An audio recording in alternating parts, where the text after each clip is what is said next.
Hello, and welcome to my June walk 60 miles for Dementia UK. I began this challenge with big plans, sharing the history and folklore of the places that I passed from Hengistbury Head all the way to Wilton. But very quickly, the heat, the miles, the battery drain, and the sheer concentration that the path demanded made that impossible. In this part 1 video, I've included just a few of the history and folklore clips I filmed at Hengistbury Head. There were many more, but most were one take, rushed, and me awkwardly reading from notes when I should have just spoken naturally. So I didn't want to make anyone sit through that. If you prefer to still skip straight to the journey itself, you can jump ahead to video 2 if you wish. Most of the other clips I recorded lived only on my Facebook stories, and now they've vanished, slipping away just as dementia quietly erases memories from the people that it touches.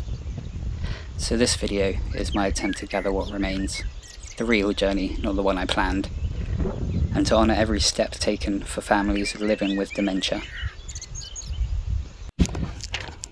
Oh, greetings from the top of Hengistbury Head.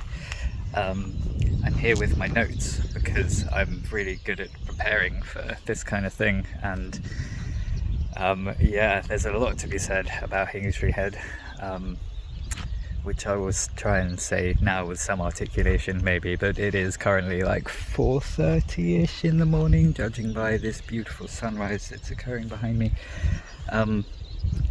And yeah, I didn't get much sleep on account of it being hot, so excuses, the tired eyes and whatnot. But here I am on the top of Hengistbury Head, which is my favourite place in the world and overlooks my favourite town in the world, to which I'm lucky enough to be able to live in, which is Bournemouth. You'll see in the background, hopefully, Christchurch Priory, right next to where those two red lights are, and there's a hill behind it. Now those two are important because I'm going to be going there this morning, probably to get first breakfast, and then onward up the Avon River to Ringwood, Fordingbridge, and eventually Wilton. This is a really old piece of land, and human eyes have seen this sunrise for over 14,000 years. We have had people here, the archaeological records have found.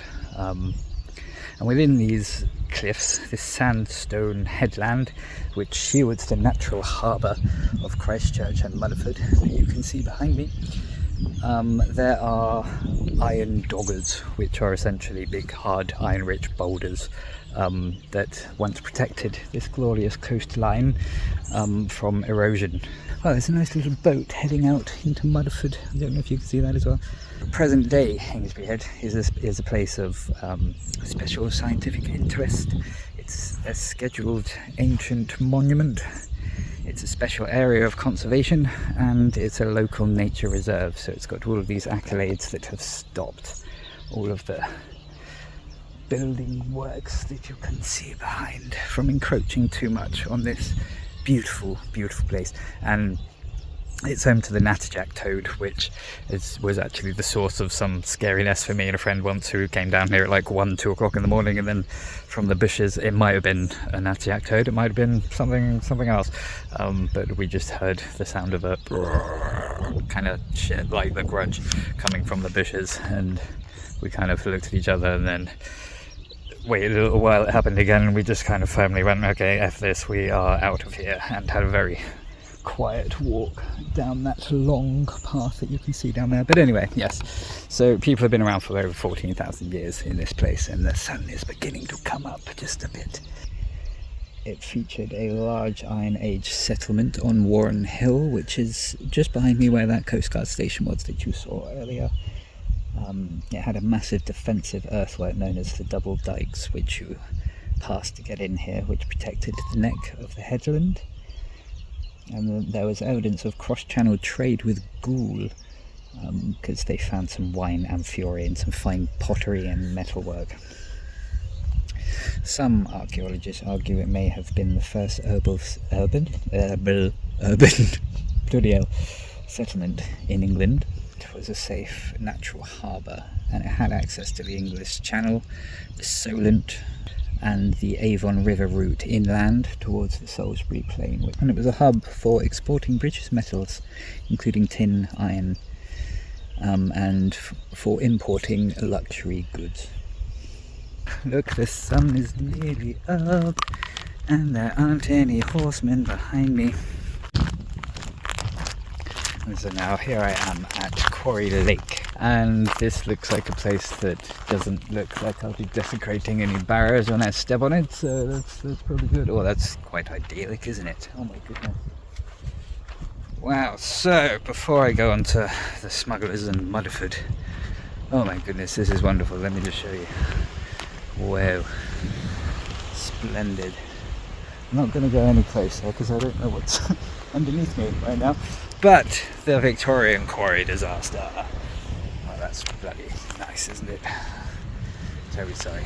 Still no ghostly horses.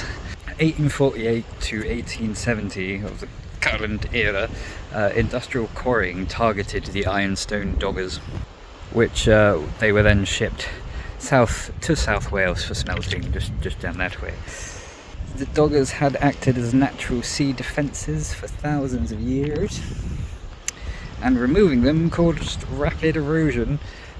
A third of the headland was lost into the sea within decades. Oh, the sun is nearly up, look at that, the sun is nearly up. Oh yeah, and there's a pretty, pretty lake. Pond, really. So this irreversible damage permanently altered the coastline and destroyed large sections of the archaeological record. Bloody Victorians.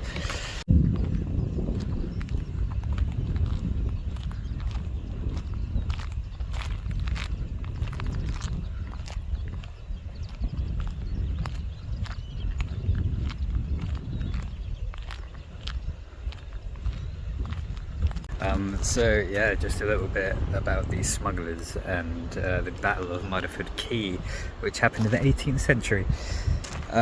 So the 1700s saw the entirety of Christchurch and the Mudderford and Hengistbury Head area become a smuggling hotspot, and the headlands, isolated caves and forested approaches, which you can just about see behind me, I think, they made it ideal for landing contraband.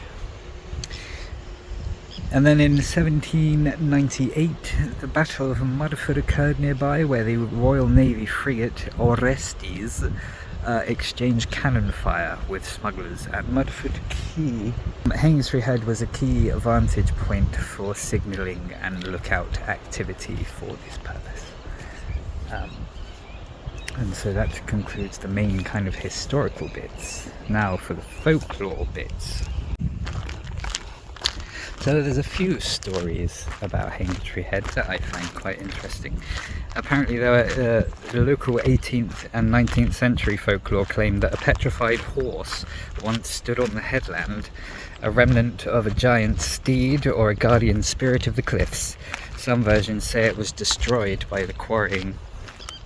Others say it walks the headland during storms. I once experienced a very good storm out here. Well, I wasn't up here, God forbid. I was at the bottom by the double dykes where you enter.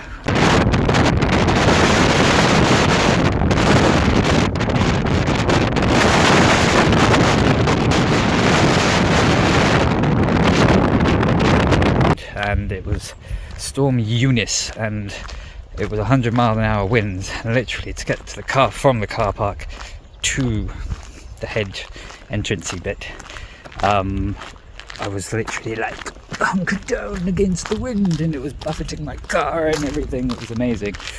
But I didn't see no horse, unfortunately. I think I was too enamoured with, wow, I saw lots of horses in the sea.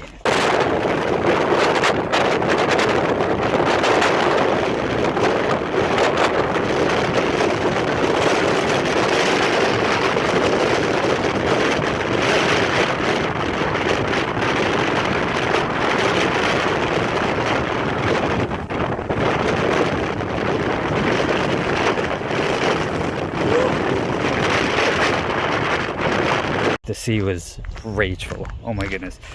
And I mentioned Hengist's ghostly war band. around the Saxon warlord, and so night travellers reported hearing hoofbeats or seeing shadowy riders on Warren Hill. These were interpreted as Hengist's men guarding the ancient fort. Another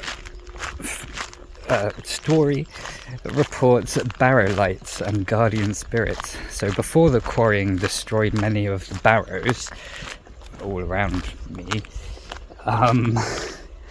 the locals reported blue or red corpse lights drifting over the mounds, and strange whispers on still nights. And there is a belief that the headland is protected by ancestral spirits that were tied to the prehistoric dead. And as there's been humans here for 14,000 years over that, I wouldn't put it past them. But also, there's a lot of hills and little openings where you can just see a slither of the sea, and one wonders if some of these red and blue lights might have been ships. There were definitely ships, as per mentioned. So yeah, I've been down here quite a few times at the dead of night. Not in this area though. Another one, there's the drowned land beneath the sea, and fishermen tell stories of sunken forests that are visible at very low tide, which are actually real prehistoric peat beds, which will probably more likely be on the other side than will be that side. But anywho, some people report bells or voices heard from beneath the waves, said to be the spirits of a lost settlement that was swallowed by the sea. And that concludes the folklore, at least that I will include in this Hengistbury Head video, which is probably going to be quite a long one. I hope you're enjoying so far, and I can soon hide my tired eyes behind sunglasses. Oh, good for all of us. As I sit at the very start, this walk is for Dementia UK, but I'm doing this folklore business alongside it because memories and stories are very, very important in regards to dementia. And I have a feeling these videos on this hot day that is going to be today, it's going to be like 28 degrees, are probably not going to help very much. So anyhow, please consider donating to my cause. There will be a link in the description of this video. Like and share this video if you enjoyed it, or this series of videos, or however this is going to be formatted. Oh, gorgeous. And yeah, cheer me on from afar and donate. There's a previous video that if you go through to my personal Facebook page, you can find, it should still be public, where you can see where your money is going for Dementia UK. So there's a very friendly little blackbird that I met on the way here that seems to guard this road. Hello my friend, how's it going? I hope you don't mind me stealing your soul with my camera. Enjoy. Yeah, please consider donating, or just please enjoy. Yes, ciao for now.